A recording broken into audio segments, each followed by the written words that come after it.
the Department of Education's announcement on March 25, 2020, that federal tax refunds would not be withheld to repay defaulted federal student loan debt, came many questions about loans and collections and under rehabilitation repayment plans.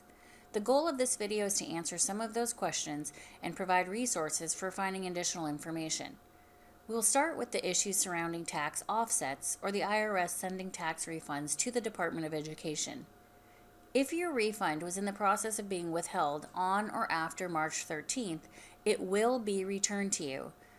This only applies to taxes taken for student loans in default and not to refunds held to pay debts such as child support. Right now, this moratorium on withholding refunds is valid beginning March 13th through September 30th. It is possible the relief will be extended if our national emergency persists. Your federal tax refund will not be returned to you if the process to withhold your refund was completed before March 13, 2020. We will have contact information for the Education Department's default resolution group at the end of this video.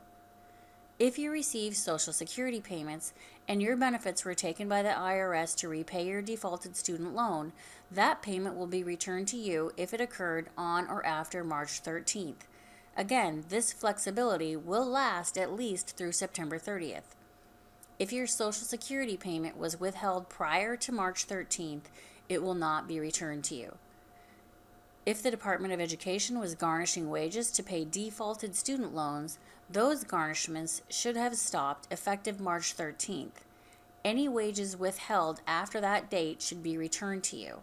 If your wages continue to be garnished after the President's March 13th announcement, you should contact your employer's Human Resources Department. For people who have payment arrangements with collection agencies, those private collection agencies have been instructed not to contact borrowers, but you can reach out to them.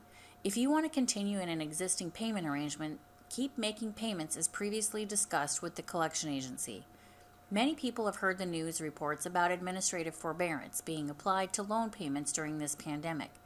For student loans in default or on loan rehabilitation plans, collection activity will stop and no automatic debits will be processed until after September 30th. If you are interested in consolidating defaulted student loans or in beginning a rehabilitation program, you can contact the Education Department's Default Resolution Group. If you continue voluntarily making payments and you successfully complete your loan rehabilitation, your loan will be transferred to a non-default servicer, and you can place your loans in an administrative forbearance if the option to do so still exists.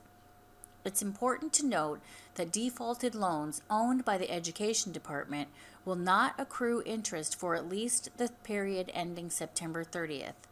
That includes direct loans, as well as federal Perkins loans and FFEL program loans held by the Education Department. The Education Department is actively monitoring the COVID-19 national emergency and may extend the moratorium past September 30th. After that time, your loan servicer will communicate information to you about resuming your payments. The message may be emailed or posted to your online account. For loans that were subject to wage garnishments and treasury offsets, you will be notified when those payments resume. To learn more about federal options for federal student loans during this time, visit www.studentaid.gov. For loans that are past due or in default, you can call the Education Department's Default Resolution Group at the number on your screen. Be patient as call volumes are likely very high. American Financial Solutions also provides student loan counseling.